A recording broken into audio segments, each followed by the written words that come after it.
Hello everyone, my name is Manu, Kalia. I practice integrated medicine. I'm a physical therapist and Ayurvedic herbalist. Ayurveda is East Indian holistic medical system. It's been practiced throughout India and Southeast Asia for over 5,000 years. And is still practiced by a large number of people in those regions. It shares about 60-70% crossover with traditional Chinese medicine as well as Tibetan medicine. So today's lecture we're going to talk about basic principles of Ayurvedic medicine, and we're also going to discuss some ideas to maintain optimal health. So what is Ayurveda? Ayurveda is two words. Ayur or Ayus stands for life and Veda stands for knowledge. So it's the science of life or knowledge of right living. So whatever is good, bad for life, whatever is useful, not so useful, whatever is beneficial, not so beneficial, all these things are discussed in Ayurveda. So Ayurveda hugs all aspects of life.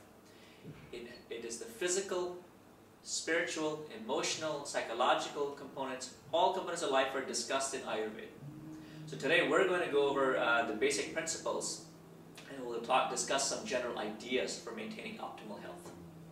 So just like in the traditional Chinese medical system, the Ayurvedic medical system is also based on the 5-element theory.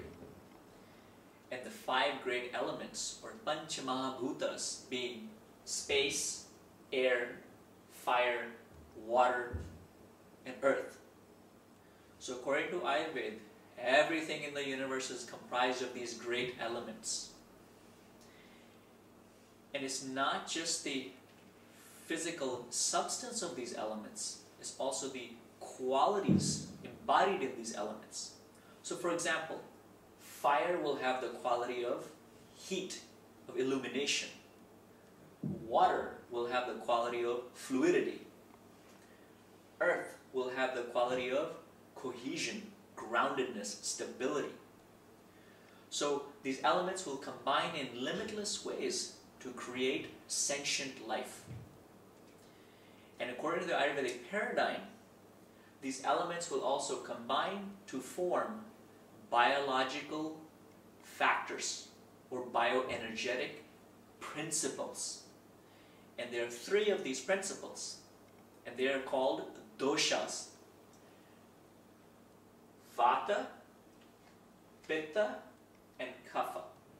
So Vata is comprised of space and air, Pitta is comprised of fire and water, and Kapha is comprised of water and earth. Okay.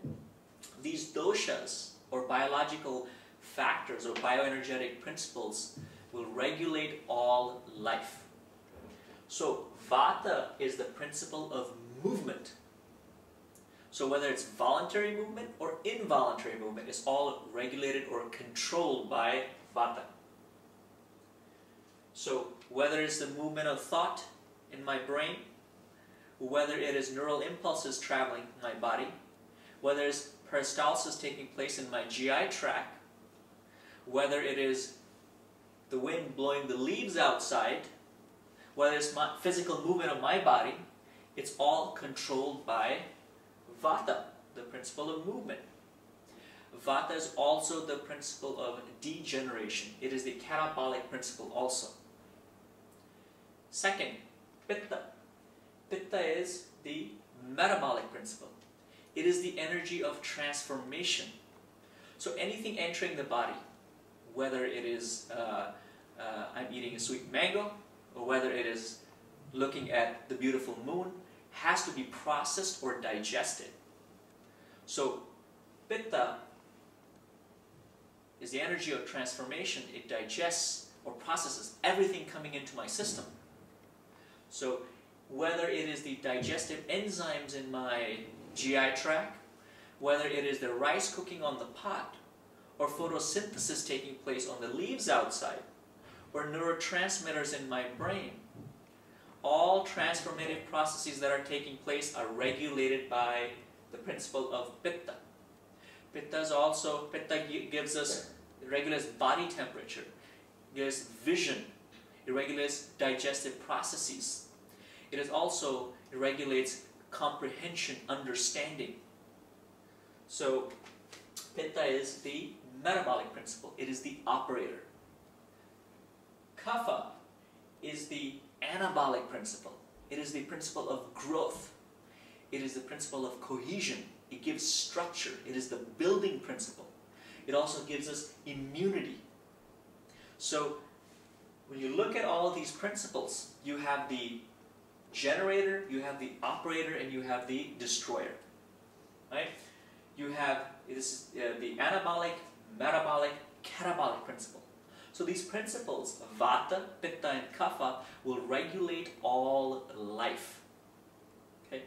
So now we're going to see how the individual qualities or gunas of these principles will manifest in individuals, and how to, once you understand the gunas or qualities, then you can understand your unique psychophysiological or mind-body type, right? Your unique constitution can be understood then.